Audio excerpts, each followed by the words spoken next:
So let's have a look at challenge number 48. This is a quite interesting challenge because there's a lot of analysis and spatial involved as well. What we have is we have one data source that's to do with individual store sending different items, then it's how many items you need. So you try to allocate some distribution warehouse center to the items. The second is corresponding the location for the store.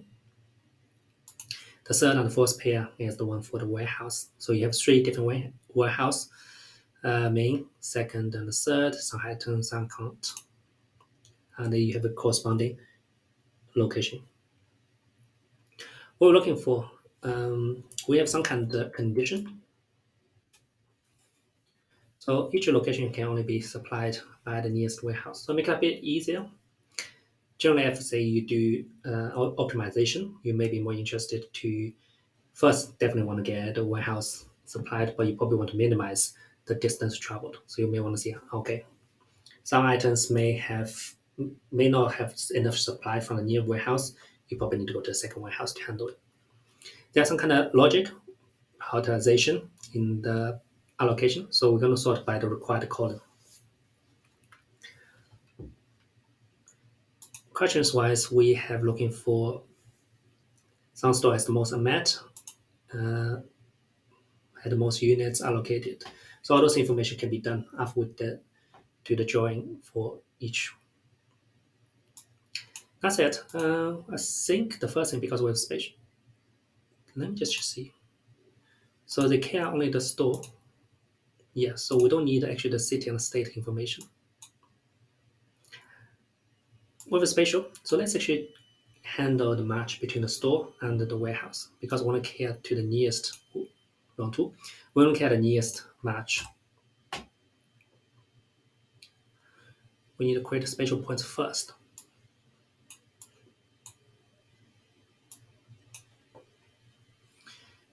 Because the lat line is already there, so that should be fine to pick up.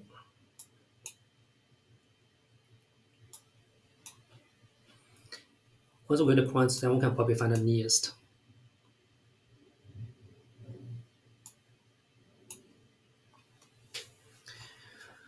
Target universe, find the nearest screening. I don't know how far they are. Miles.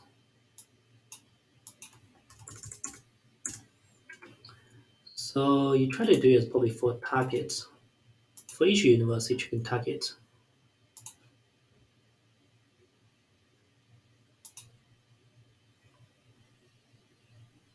Let's see. So we have 26 stores. We do find the nearest. They have gave the corresponding. Uh, yeah, we can drop a few of the colors. We don't care direction. Nearest rank is always one. We're looking for the nearest only.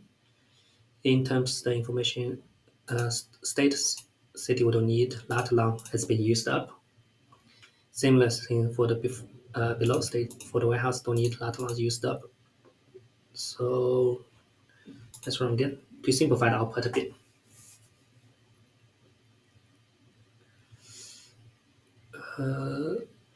Did I know universe longitude? Okay, yeah, I can drop in the pod. So for each store, we have the corresponding closest warehouse, and we also have the distance respect to that. Okay, that's done. Then we can start to handle how the items look, join to each store. Let's do the first join. For the match. So we have your item demand.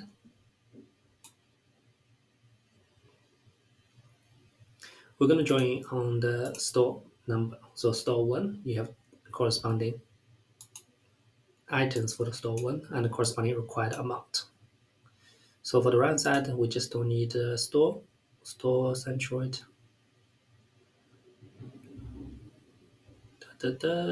Yeah, probably fine. I'm just thinking, do I need to rename or not? So of course, we're going to join on the inner join. Then for the warehouse information gave us is how many that's available in each warehouse. So once we can just look at the metadata column. So we say, okay, each store has 10 items. For each of those items, we're going to join on the item ID. So the right hand side, the item ID I don't need. Warehouse, I think the warehouse joined already from previous one.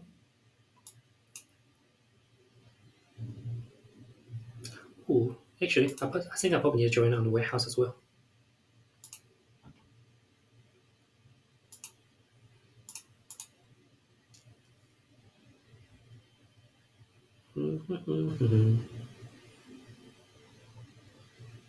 And let's simplify the code.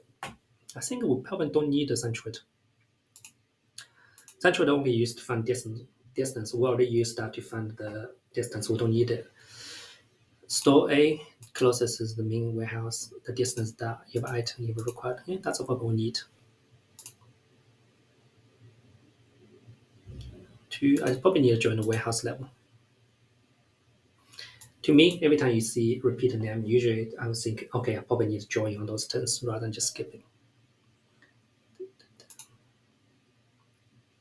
Let's look at the final output. So what we have, we're going to have 215 rows. Not what we expect. Here we have 215 items here. So we come out 215. The number looks all right. Good. Then let's see how we can assign our information to a met. So we handle how the things is met before. So in terms of met, you're gonna prioritize for each warehouse. So we're gonna sort our data bit. Now you're looking at the item level. So for each warehouse, each item, let's see how you're gonna fill them.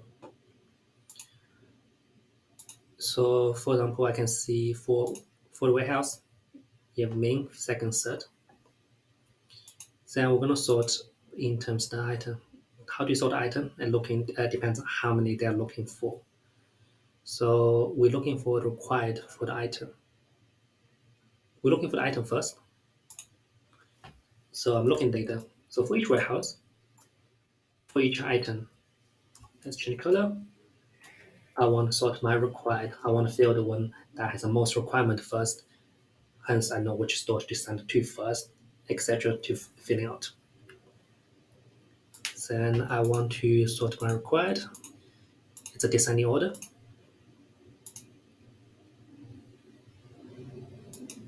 Let's see. So we can see for this one, they didn't say anything about equal ranking. Hopefully, they don't show up.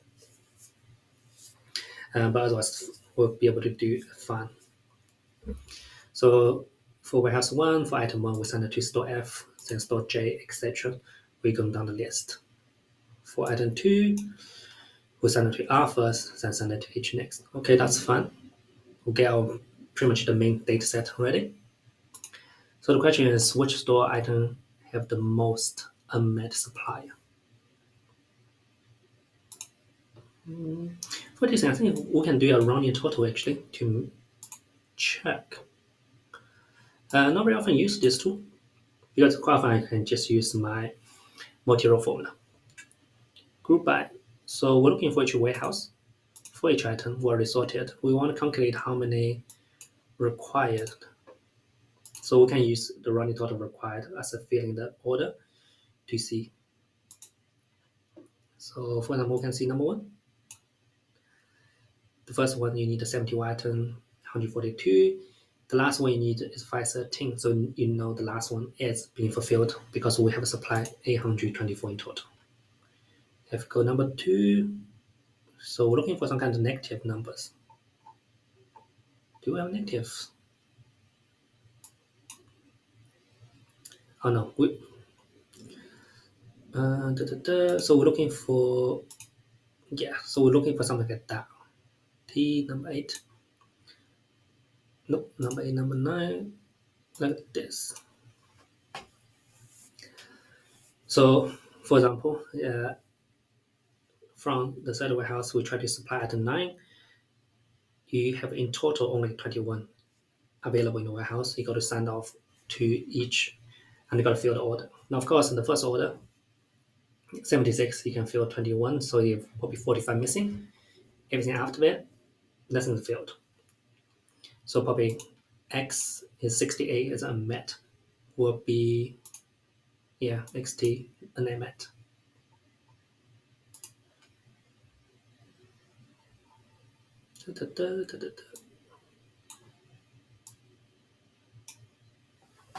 So we probably need a multi-row formula to do the next step because we want to check how many is being filled and how many is not being filled.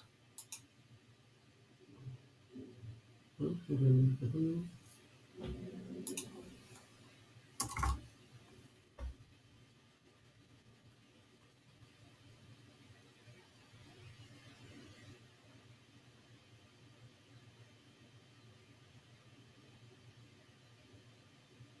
Mhm. Hmm. Did I need to do multi-row formula correctly?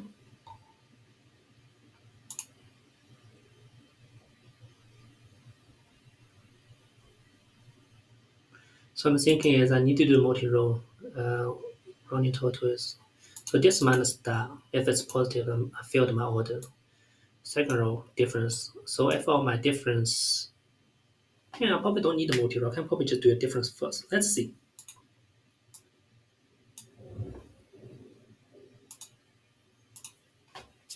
So if my total minus the running total, that means I have filled. Let's see. Amount plus total supply minus running required integer into 64.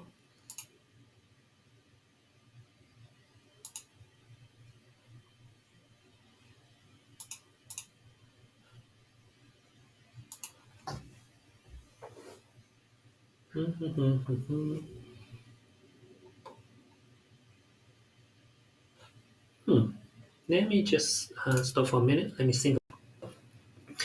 Let me stop from the filter 2 again. I think it's probably easier. I'll just do multi-row formula instead. The first column I want to create is probably how many items you can fill first. That's what I filled. So we want to do at each warehouse, each item level. Well, so we're looking for the how much supply you left over. Yeah, let's call it leftover.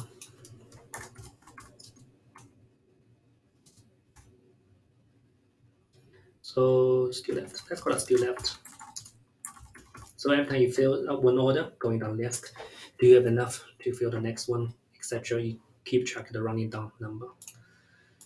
So for example, the first row, we're looking for 184. Let's just do the one row first. We're looking for the top row. We start the first one. The first one is 0. So let's go down null. F is null.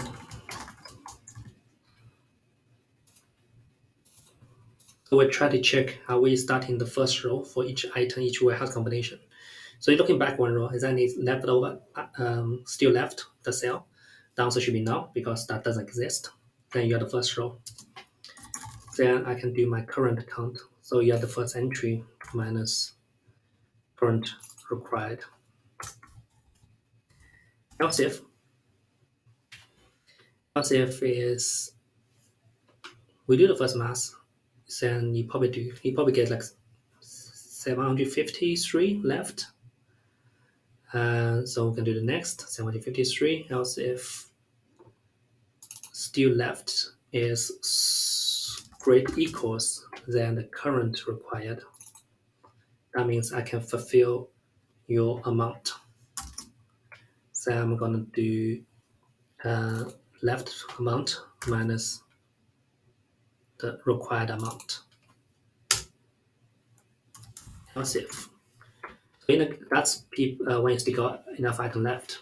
For example, some of the case you may have insufficient item left. So in that case, how many still got left is strictly less than required.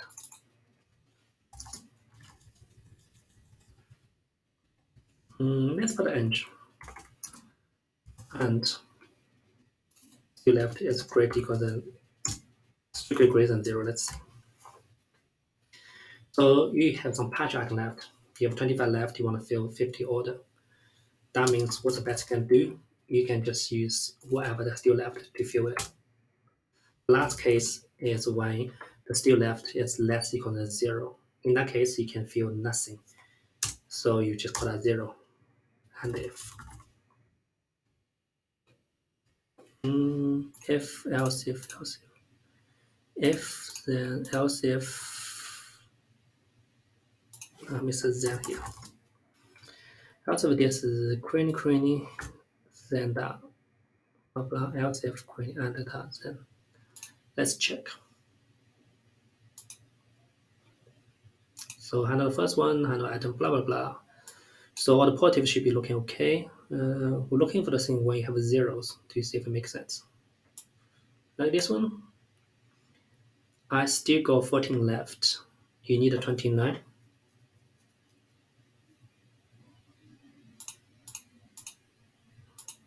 Let's choose. Makes sense in this number. Zooming. So, oh, that's a 2 batch. That's not right. For number 4, see if it makes sense. So you have 123 minus 45 equals 78 left. 70 filled 35 equal 43 left. 43 gives 29 equal 14 left. 14 filled 5 equal 9 left. Okay, the positive part looks all right. To negatives, what's the negatives? Let's see.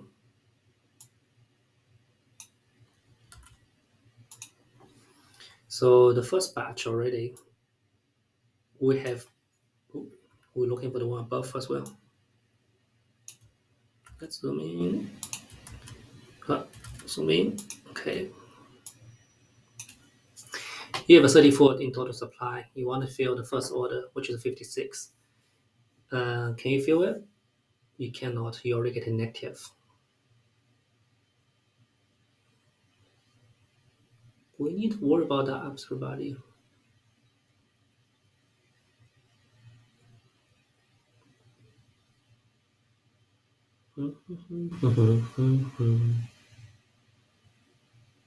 I feel like I improved my molecular formula logic a bit better. But at least it gives indication of what the thing can do. Because of the required count, minus 33, if I take the difference, that's gave you how many that's filled.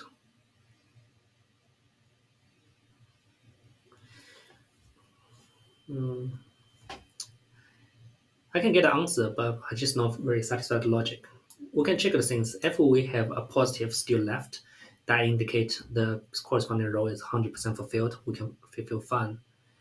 If the number is some kind of negative number, I can do the sum of required still left because that's unfulfilled part. So we can calculate the difference, the sum, which gave you, well, in this case, 34. That's how many you fulfilled. Then the rest is 0. You can just do probably the sum. If it's 0, that just means you filled nothing. Let's probably do the sum.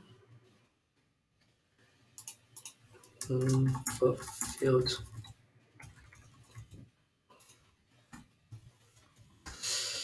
Should get produce a better logic, but if still amount is greater than strictly greater than 0, then how many you filled? You filled the required amount. Else, if still it's strictly less than 0, then you fill the partial amount. That should be the required amount plus still left. The last part is the else. The else is when you equal to 0. If you're 0, that means you filled else. Yeah, else is just 0. Let's call it integer.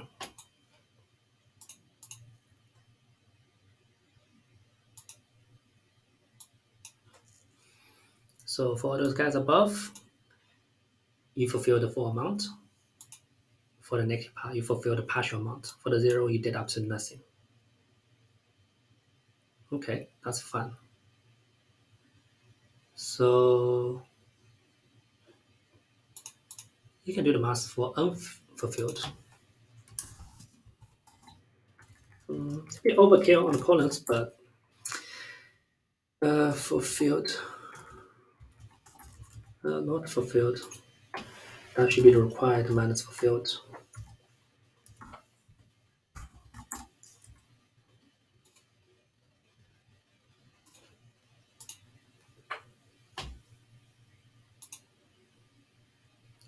Look at those guys. Fulfilled.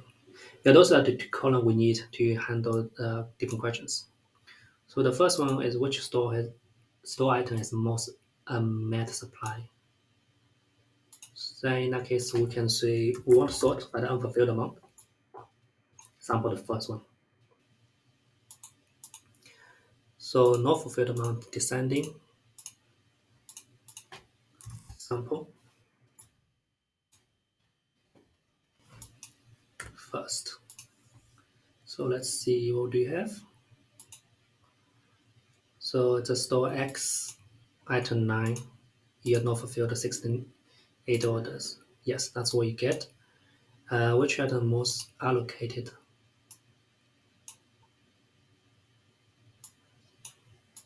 Allocated, we'll put in a group by.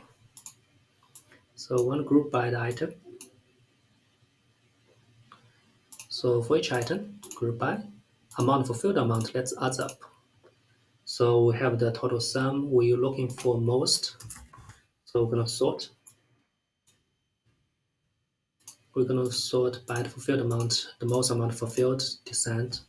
Then we're going to sample the first.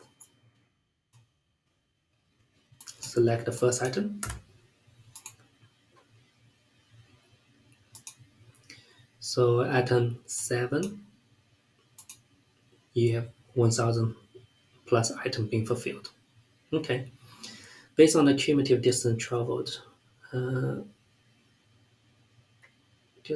assigned to location. So you're looking for item collectively traveled. Then we can do group by.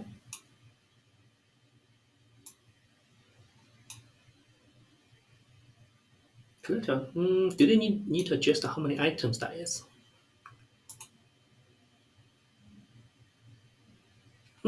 Okay.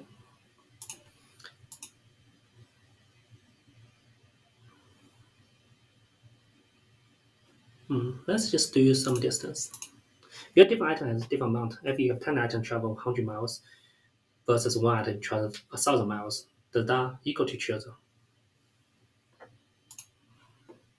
Let's just see the scale first. So we're getting 5 digits for the miles. Or they're looking for 400K. So yeah, you got to adjust for the numbers as well.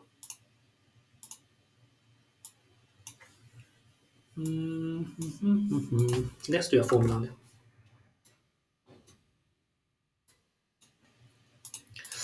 Let's say total miles. Okay, total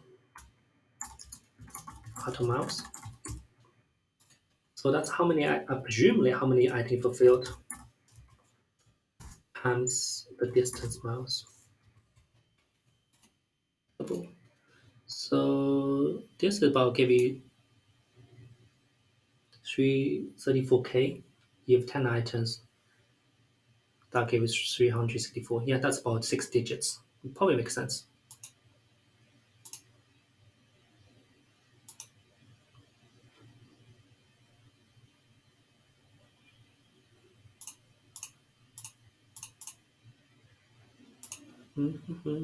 Let's run it again. Yeah, that looks better. At least to the question, that's better. So we're looking for the some distance miles need to be less than 400K.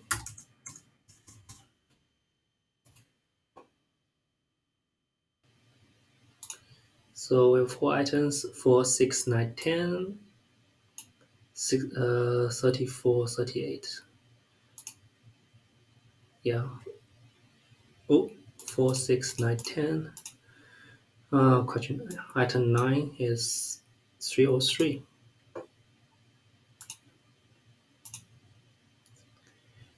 34, 38, 38. Huh, item 9 is a little bit off. What's wrong with item 9? Hmm.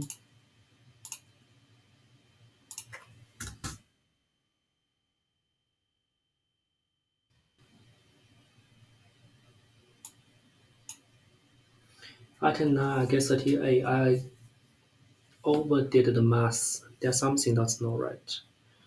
So those are the items that's fulfilled. 69 failed the distance.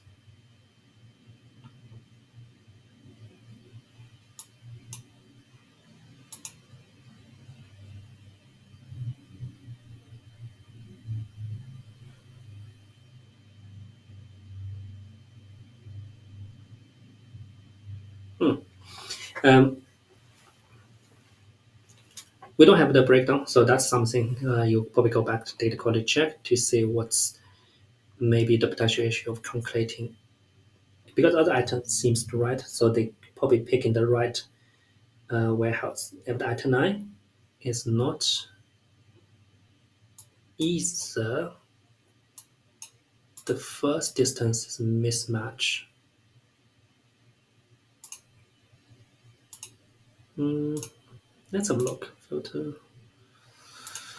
Um, or I probably need to increase the spatial match areas a bit bigger. So that's a 17. Do, do, do, do, do, do.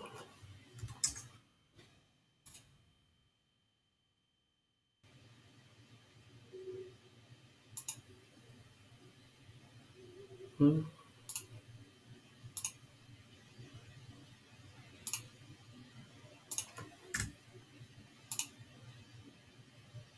Yeah, 17. So it's